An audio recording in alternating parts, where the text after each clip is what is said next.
le trailer d'un nouvel animé sur Netflix qui va vous ravir puisque vous aviez fait une chronique sur lui à Halloween. Et je parle de qui ? Je parle de Junji Ito. Junji Ito. On va vous montrer le trailer tout de suite pour son animé Maniac qui met en avant le très populaire tome du coup Tomie.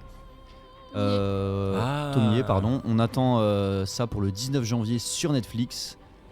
Mick et Chris, vous êtes très très fan de Junji Ito. Qu'est-ce que vous en pensez ? Bah, en vrai, bon, le dessin, je le trouve pas foufou, perso. Mais après, voilà, ça reste des adaptations made in 2022. Les dessins de Junji Ito, ils sont un peu plus anciens. Mais là, le fait d'avoir plein d'animés qui s'enchaînent, moi, je trouve ça cool. Et en vrai, je pense que franchement, c'est une bonne opportunité pour Mangetsu. Parce que du coup, ça va encore leur ramener du monde et du public par rapport à leur nouvelle licence. En sachant que, hasard du calendrier, je ne sais pas, mais il y a un artbook qui a été annoncé dans ces eaux-là, là, entre le 20 janvier et quelque chose comme ça. Donc c'est cool pour Mangetsu et c'est cool pour les fans de Junji Ito. Ça va être cool. Ça vous plaît ? Vous allez regarder ? Franchement, je vais regarder, ouais. Ok. Après, c'est sûr, oui, comme tu dis, les dessins, c'est pas... Ouais, enfin, ça manque de trame et tout, mais... Est-ce que ça fait vraiment honneur au style graphique de Junji Ito ? Ça manque pas un peu de, je sais pas, de traits plus saillants en fait, on revient exactement sur le même débat avec My Hero Academia, en fait. Il y en a qui kiffent en ce moment ce qui se passe dans l'animé, et je vais te faire une confidence. Genre MHA, j'ai toujours pas regardé la saison 6 parce que je suis trop attaché au manga, et au niveau des dessins, bah, tu vois, pour Junji Ito, quand t'as lu, t'es plongé dedans et t'as peur que la retranscription animée elle soit trop lisse, comme tu l'as dit, tu vois. Moi, ça me... Je sais pas.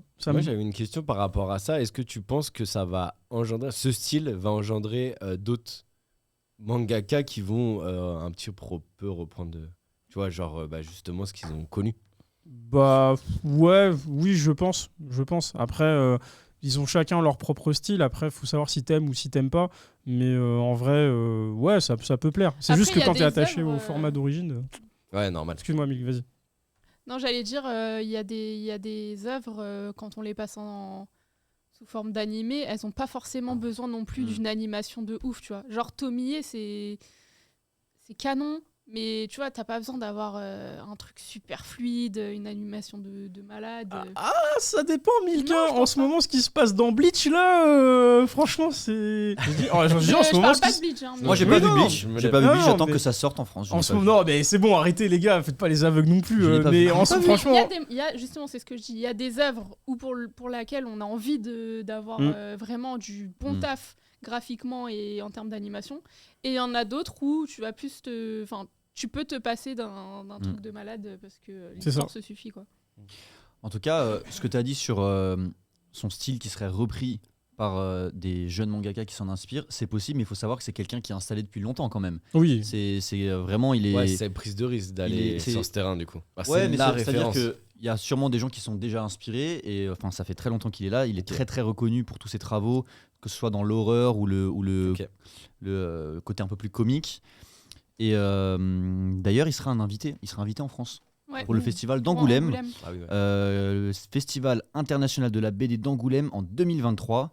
Donc c'est le 50e festival. Donc il y a beaucoup d'invités. Il me semble qu'il y a peut-être je crois qu'il n'y a pas que le mangaka de SNK. Si, Sayama. Là, l'autre c'est Ikigami pour du coup Sanctuary et j'ai plus l'autre manga en tête. N'hésitez pas en régie à nous montrer l'image, s'il vous plaît.